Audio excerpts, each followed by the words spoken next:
Legal exoneration, political nightmare. I'm Michael Smerconish in Philadelphia. That was the New York Times headline after the release of Special Counsel Robert Hur's report on his investigation into President Biden's handling of classified documents.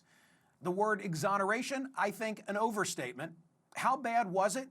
Well, a president who turned down CBS's invitation for a pre-Super Bowl interview with a guaranteed audience of millions in an election year suddenly felt obliged to speak to the nation in prime time from the diplomatic reception room at the White House.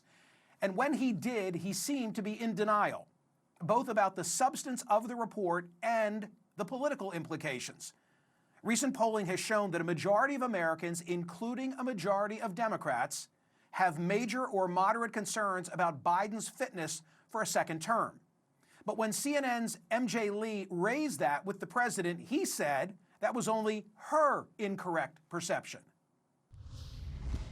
For months when you were asked about your age, you would respond with the words, "Watch me." Many American people have been watching, and they have expressed concerns about your age. That is your judgment. That is your judgment. That is not the judgment of the press. They expressed concerns about your mental acuity. In December, you told me that you believe there are many other Democrats who could defeat Donald Trump. So why does it have to be you now? What is your answer to that question? Because I'm the most qualified person in this country to be President of the United States and finish the job I started. Lee was prompted, obliged, really, to ask that question given the special counsel's findings. Hur found that Biden willfully retained and disclosed classified materials that included documents marked as classified. In other words, that he knew it. And the photos of Biden's document storage contained in the report were damning and, well, Trumpian. I mean, take a look. Can you distinguish on which side of the screen you're looking at Donald Trump or Joe Biden's lax filing system? What seemed to have roiled the president even more than the description of his careless archiving was the reference to his memory, especially when it comes to his deceased son, Beau.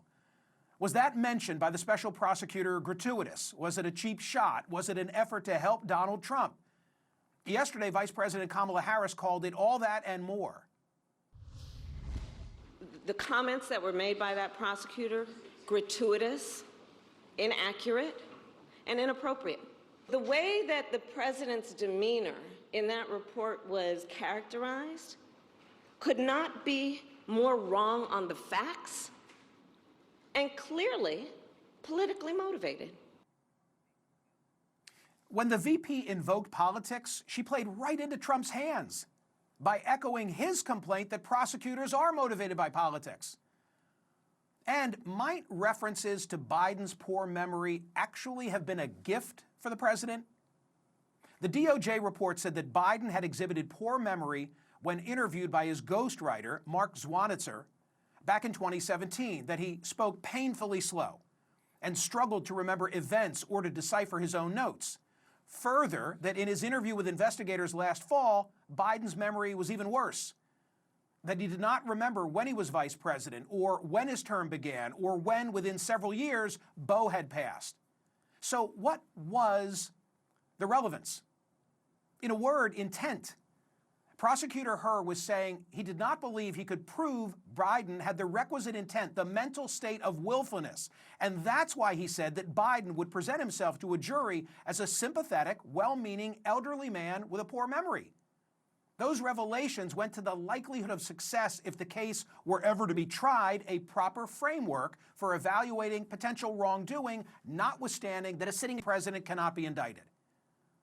As trial attorney and law professor Shane Inspector put it to me, it was actually a favor for Biden because absent that assessment regarding intent, Biden's conduct was largely indistinguishable from that of the former president, Donald Trump, who faces felony charges for his conduct.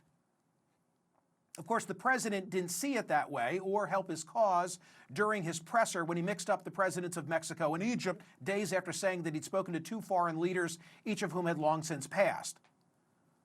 Soon after the Biden presser ended on Thursday night, I watched another world leader being subjected to a 2-hour interview.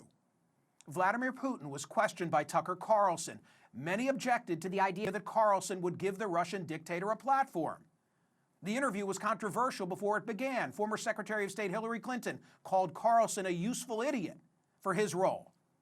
I say, forget what you think of Tucker Carlson. I myself am not his defender. But as a general matter, I don't agree with those who want to shield us from controversial speakers. If I did, I would lose many of my radio and TV guests. I'd rather hear them and expose them through questioning.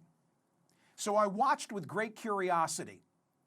Nothing that Putin said changed my mind about the unprovoked invasion of Ukraine. His views did not metastasize in my living room. But something that he did turned my head. For the first 30 minutes, he spoke without notes in a lecturing style, free mostly of interruption, and provided a detailed history of Russia dating back to the 9th century. It was boring, it was tedious, it was hard to follow, it was impossible to fact-check in real time. But he looked and sounded formidable, smart, cagey, measured, not the feeble stuff of internet lore. And it was a reminder that whoever wins the American election is going to have their work cut out for them going toe-to-toe with the crafty Russian president. And that is something we should all keep in mind as we watch both Biden and Trump. Because we don't want a leader who's going to be Putin's lackey, nor one incapable of matching his intellect.